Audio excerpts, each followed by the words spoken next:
Barney Saunders. At the end of the podcast episode from Lloyd Evans' channel with Sarah Edmondson, they discuss the circumstances where people do need to stay inside a destructive cult, and where it would not be appropriate or advisable for them to wake up or be woken up. Lloyd Evans gives two examples. One, people who deliberately hurt other people just because it benefits them, and who therefore probably deserve to be in a cult. At least to some degree, their behavior is being controlled, and maybe if they weren't, their behavior would be even more psychotic and even more damaging. Two, people who have already seriously harmed their loved ones as a result of their cult beliefs. For example, Jehovah's Witnesses' parents whose child has died because of a refusal to give blood transfusions, and where the person waking up would quite conceivably trigger a serious breakdown and possibly suicide. When do you think it would be advisable not to wake someone up from a destructive cult? Do you agree with these two scenarios? Can you think of any more? All right, Barney, thank you for this question. And this is a very interesting and important question, and I'm glad you brought it up. I did not see or watch that podcast with Lloyd, but I vehemently disagree with both of these ideas or scenarios, and let me explain exactly precisely why. First off, I want to differentiate right away that there is a very big difference between an extremist belief set and being in a destructive cult. These are two different things. You can hold whatever beliefs you want and not act in an abusive fashion with those beliefs. And if that's the case with you or anybody else, I have nothing to say about it at all. And neither should anybody else, because you're not doing anything about those beliefs. Why thought police you? Why belief police you? Right? I don't care. I don't care what you believe, and neither should anybody else. It's what you do with those beliefs. Now, we can't say that belief is unimportant totally, because belief does inform action, and quite a few actions that people take because of their beliefs can be quite destructive. And when we get groups of these people, under an authoritarian leader, we call these destructive cults. And destructive cults are about action, not belief. Okay, and I really want to make this very clear distinction that destructive cults are destructive because of what they do, not because of what they believe. And it's very important that we differentiate these things, and this is one of the reasons why. It is not something that somebody deserves to be stuck in a destructive cult situation. Whether in the short term, medium, or long term, it appears that that person is even benefiting from their membership, abusing other people, taking advantage, etc., they don't deserve to be there.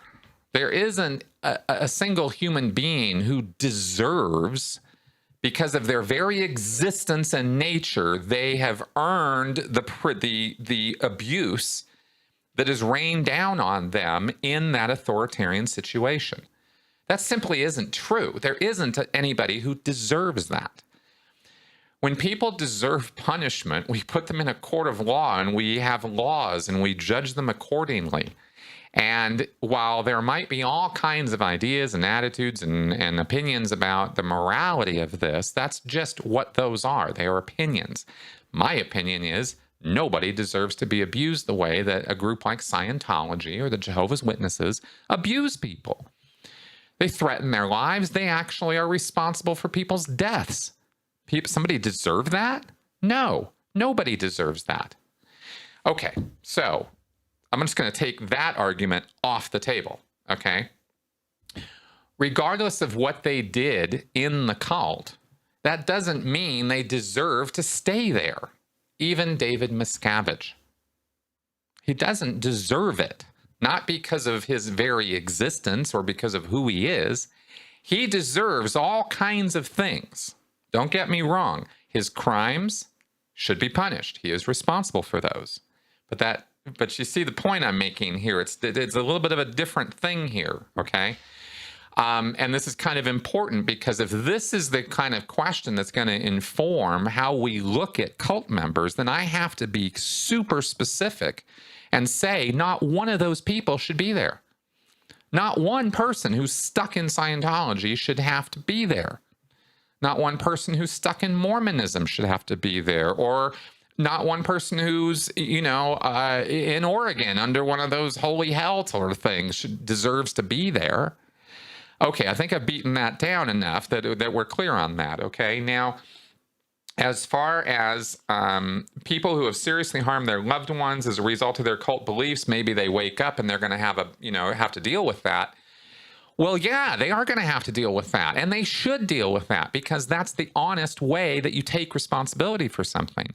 And if they need to be eased into that, then they get eased into it.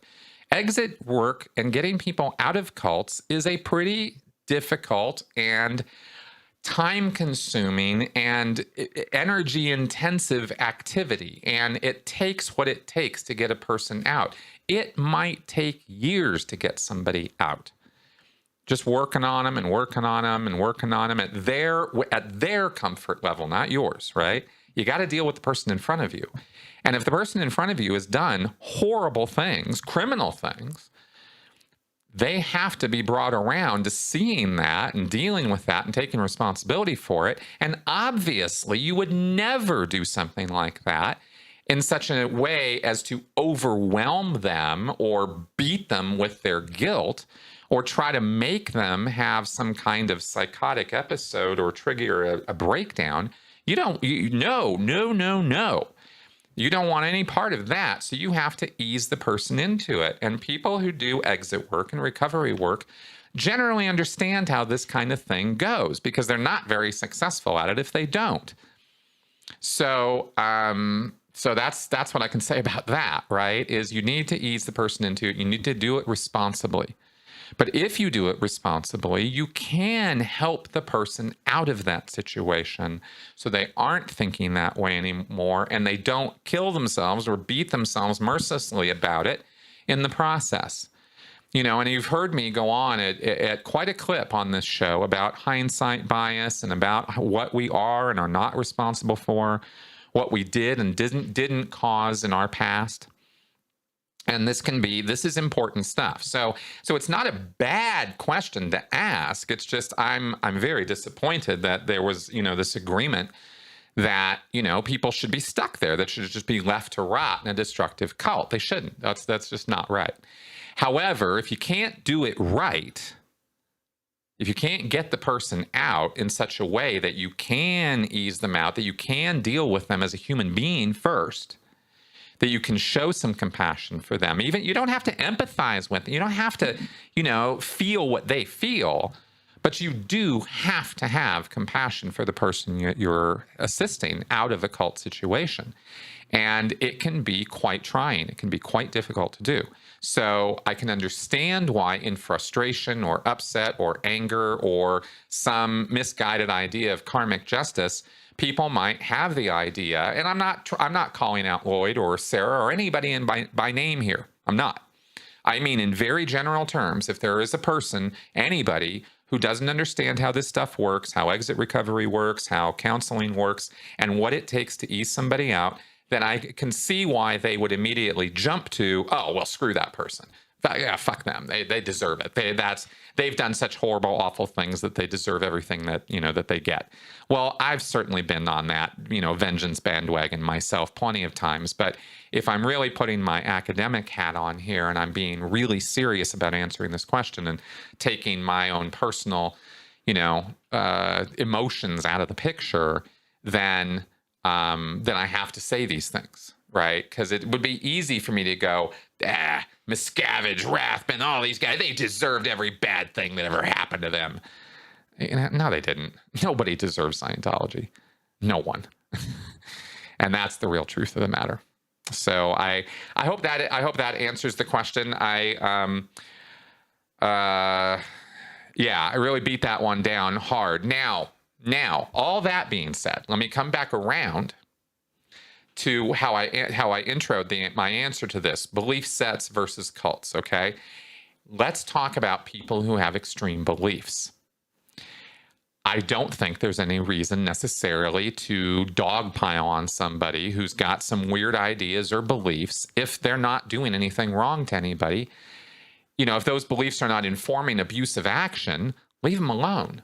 There's no reason to have to deal with that. Just because they're thinking wrong thoughts according to the way you see the world or interpret it doesn't mean they're wrong.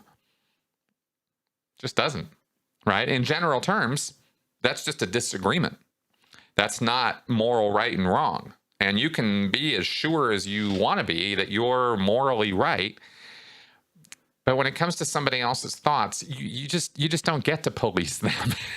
And there are some people who have held beliefs, very comforting beliefs. Now let's talk about religious beliefs, for example. Very comforting religious beliefs that are absolutely nuts, according to your estimation or mine. I mean, there's all kinds of beliefs out there that are whack, I think. But I don't care if the person holds them or not, right? If they're not giving me a hard time or anybody else about it, why should I? So in such a case, let's say you have a young earth creationist grandmother, 86, living her life, everything's groovy, going along. You see her on holidays.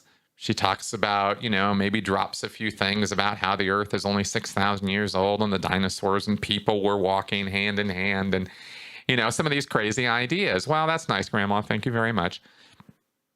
I'm not going to try to do some exit counseling or work over on, street epistemology on Grandma. Why would I try to take those things away from her? Who cares? Not important, right?